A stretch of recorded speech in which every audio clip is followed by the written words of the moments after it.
अस्सलामुअलैकुम। STA 641 की assignment पर ये वीडियो बनाई जा रही है जो कि MS एक्सेल फॉर्मेट में आपको दी गई है। ये आपके की पॉइंट्स हैं जो हिदायत हैं कि सबसे पहले आपने अपने LMS से असाइनमेंट फाइल क्वेश्चन फाइल जो है उसको डाउनलोड करना है। उसके बाद इसको MS एक्सेल में ओपन करना है। Solve question 1, question 2 and how to solve जो है ये आपने इनको गौर से पढ़ना है। गौर से पढ़ने के बाद जब समझ आ जाए लें इसको आप, तो उसके बाद आपने अपने क्वेश्चन सॉल्व करने हैं। सॉल्व करने के बाद आपने फाइल जो है अपने सिस्टम में सेव करनी है। सेव करने के बाद आपने इसको अपने LMS पर अपलोड कर देना है।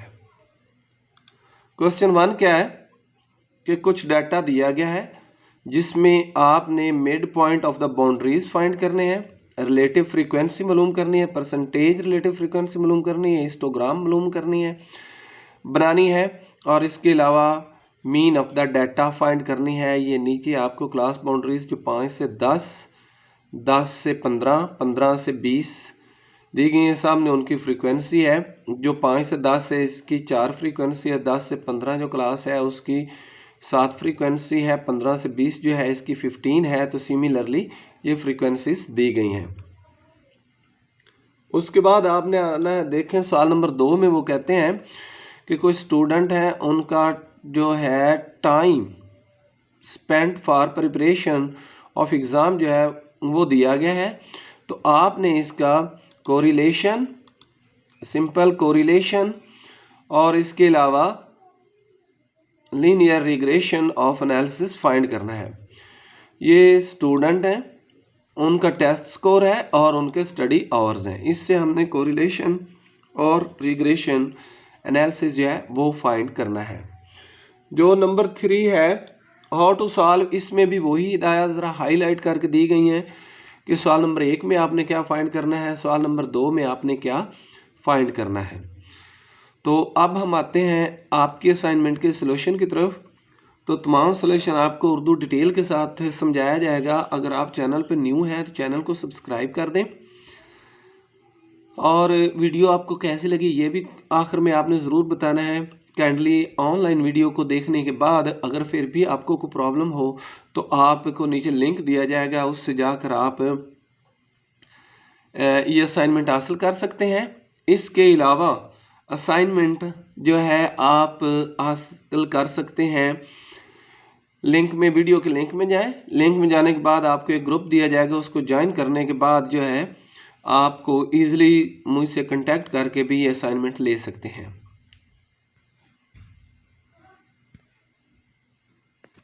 जी तो डियर्स, ये है आपकी असाइनमेंट जो कि मैंने पहले बनाई थी। अब मैं आपको साथ साथ समझाऊंगा और टूल भी बताऊंगा कि कौन से कैसे यूज़ करने हैं। ये वही है, class boundaries, frequency, after that ये मिड पॉइंट। मैंने जो है एक नया कॉलम का इजाफा किया।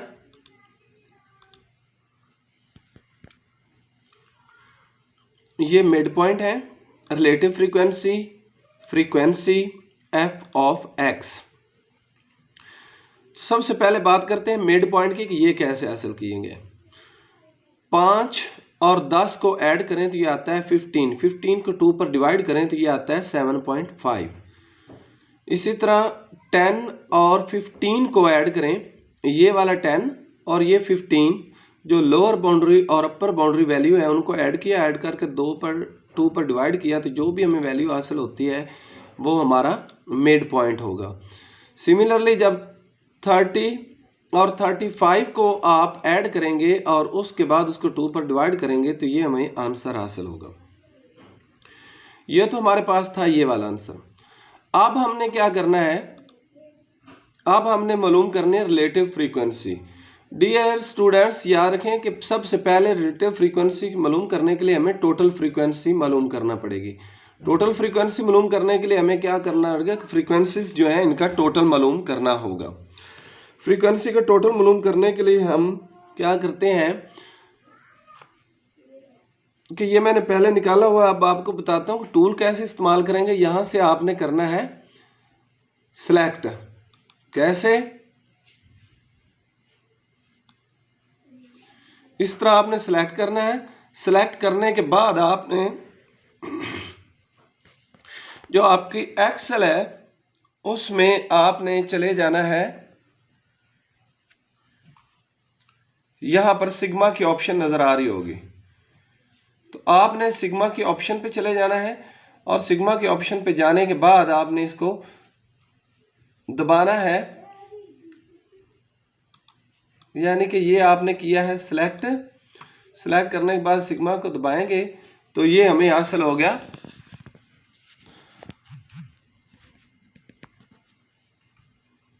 146। अब आपने इसको कैसे फाइंड करना है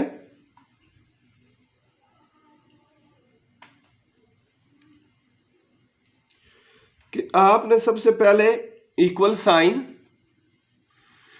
साइन करने लगाने के बाद आपने 4 को डिवाइड कर देना है जो कि टोटल फ्रीक्वेंसी है। वो कैसे करेंगे, पहले 4, उसके बाद आपने अपने कीबोर्ड से डिवाइड का साइन लगाना है, साइन लगाने के बाद टोटल फ्रीक्वेंसी, और टोटल फ्रीक्वेंसी लेने के बाद आपने क्या करना है कि अपने कीबोर्ड से इंटर की ऑप्शन दबा देनी है, तो हमें जो है ये हासिल हो जाएगा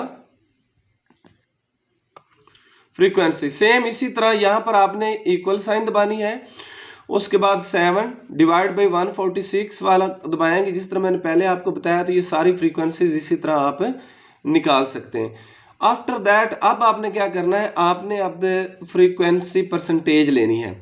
उसके लिए आपको क्या करना पड़े, मैंने ये तमाम निकाल ली थी, बहुत ही इजी है। आपने अब क्या करना है कि यहाँ पर इक्वल साइन परसेंटेज जो होता है उसके लिए 100 से मल्टीप्लाई करेंगे, 100 मल्टीप्लाई बाई, अब आपने जो फर्स्ट रो है उसमें जो रिलेटिव फ्रीक्वेंसी है उसको दबाएं, दबाने के बाद अपने कीबोर्ड से इंटर दबाएंगे तो ये हमें हासिल हो जाएगी।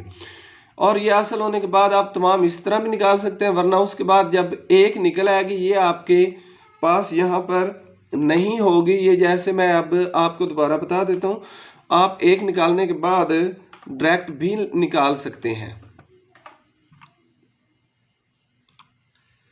ये आपके पास एक हासिल हो चुकी है, इसी को आप यहाँ पर पॉजिटिव साइन पर आए और साइन पर आने के बाद जो है जहाँ तक आपके ये डाटा है वहाँ पर लाकर छोड़ दें, तो उसके बाद ये टोटल हमें जो है फ्रीक्वेंसी परसेंटेज हासिल हो जाएगी। अब नेक्स्ट क्या है, एफ ऑफ एक्स है। एफ ऑफ एक्स के लिए आपने क्या करना है कि सबसे पहले इक्वल साइन दबाएं, इक्वल साइन दबाने के बाद आपने एफ यानी कि फ्रीक्वेंसी दबाई, उसके बाद इसको मल्टीप्लाई करना है किसके साथ, मिड पॉइंट के साथ, और मिड पॉइंट के साथ मल्टीप्लाई करने के बाद इंटर दबाएंगे तो ये हमें हासिल हो जाएगी इसका एफ ऑफ एक्स। इसी तरह जब एक हमारे पास है तो उसको इसी साइन में लाकर भी आप फाइंड कर सकते हैं, जब यहाँ पर छोड़ेंगे तो हासिल हो जाएगा, और हर एक का सेपरेट भी कर सकते हैं। तो मैंने चूंकि पहले ही निकाल लिया था वीडियो की तवालत से, लेकिन फिर भी आपको मैं बता देता हूं कि ये यहाँ से बाकी आप कैसे निकालेंगे, कोई मुश्किल नहीं है, बहुत ही इजी है। सिर्फ चंद एक टूल्स हैं आपके असाइनमेंट में यूज होने। अब ये हमने फर्स्ट एफ ऑफ एक्स निकाल लिया, उसके बाद वही पॉजिटिव जब साइन पर यहाँ पर आएगा तो कर्सर को आपने इस तरह ले आना है, जहां तक डाटा है छोड़ देंगे तो ये मुकम्मल तौर पर हमारे पास एफ ऑफ एक्स भी आ गया। डियर स्टूडेंट, आफ्टर दैट हमने निकालना है मीन। ये मीन मैंने पहले ही निकाला हुआ है, लिखा है, ये अलहदा से है, और यहाँ पर मैंने मीन निकाला हुआ है, लेकिन यहाँ पर आपको दोबारा फिर से दिखाता हूँ कि ये आपने एक्सेल में कैसे निकालना है। सबसे पहले आपने इक्वल साइन दबाना है, उसके बाद आपने एवरेज AVE। अब यहाँ पर आपके पास जो टूल्स ओपन हुए हैं AVDE है, ये हमने नहीं लेना, हमने सिंपली एवरेज लेना है। नीचे देखें एवरेज के साथ आगे A का इजाफा है, तो हमने सिंपली एवरेज दबाया,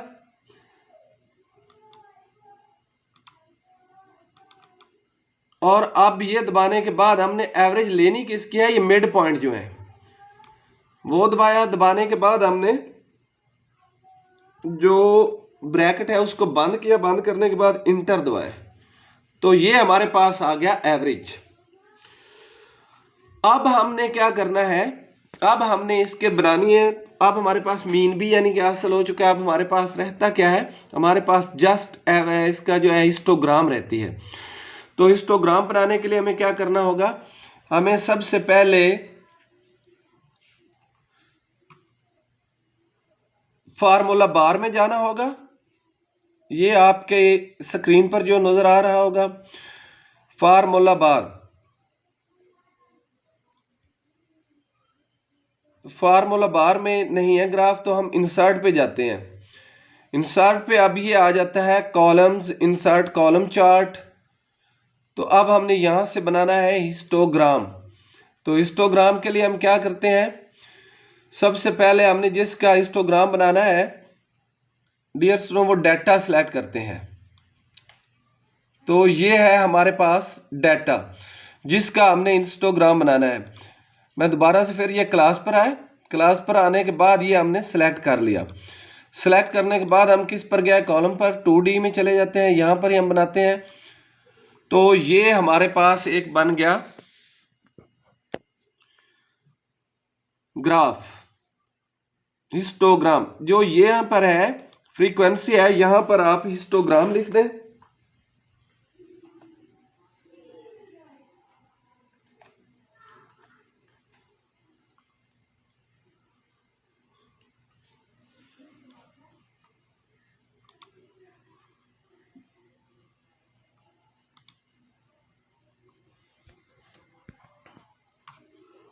यानी ये फ्रीक्वेंसी है। सबसे पहले इसको बैक स्पेस से इरेज करें।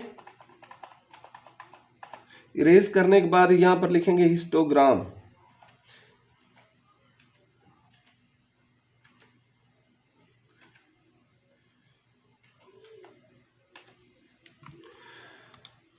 तो आपने इसको जहां पर भी सिलेक्ट करना है नीचे ले जाएं, जहां पर सिलेक्ट करना चाहे आप इसको कर सकते हैं। मैंने चूंकि पहले भी एक बनाया हुआ था, अब यहां पर ये भी आपको दिखा रहा हूं, और इसकी कॉपी करके आप वर्ड फॉर्मेट में भी ले जा सकते हैं। ये आ गया।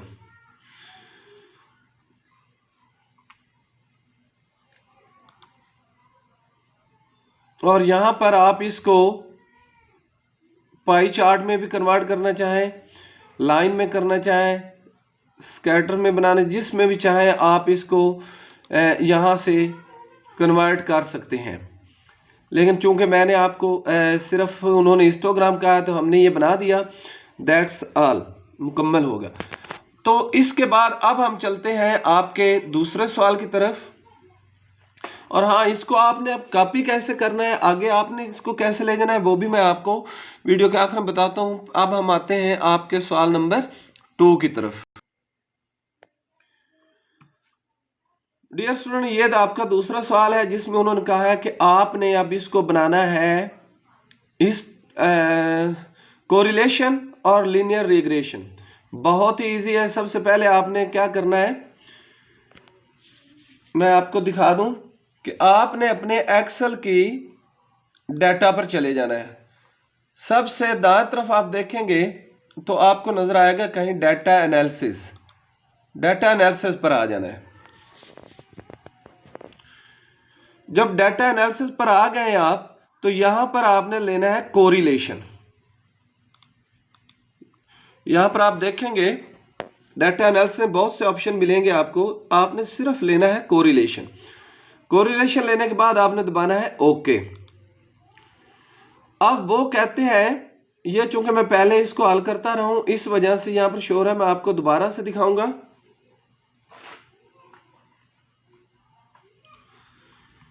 कि कोरिलेशन जब आपने लेनी है तो वो किस किस हिस्से की लेनी है।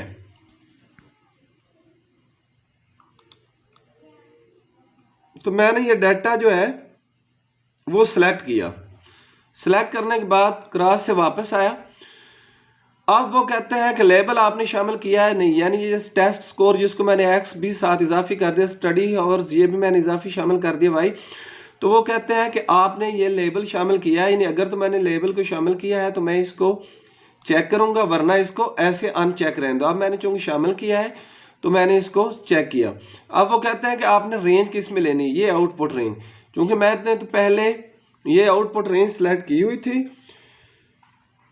आपके लिए। फॉर एग्जांपल मैं इसकी आउटपुट रेंज हासिल करना चाहता हूं यहां पर, तो जहां मैंने आउटपुट रेंज लेनी वहां पर आकर मैंने इसको दबा दिया।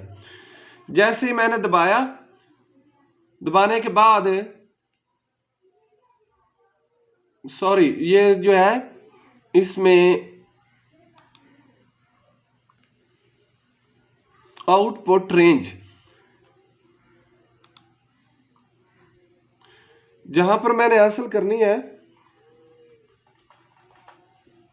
क्योंकि मैंने पहले ली हुई है इसलिए मैं यहां पर नीचे दबाता हूं। तो ये है मेरी आउटपुट रेंज का कॉलम।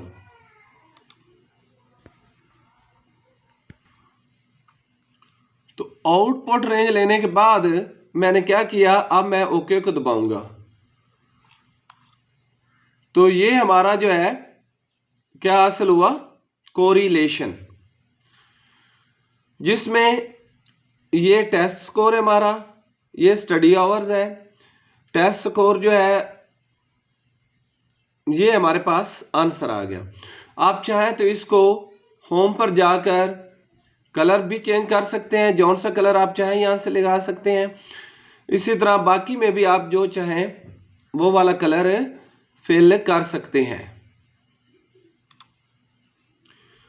तो अब कोरिलेशन के बाद हम लेते हैं इसकी रिग्रेशन फाइंड करने के मेथड, कि रिग्रेशन जो है वो हमने कैसे फाइंड करनी है।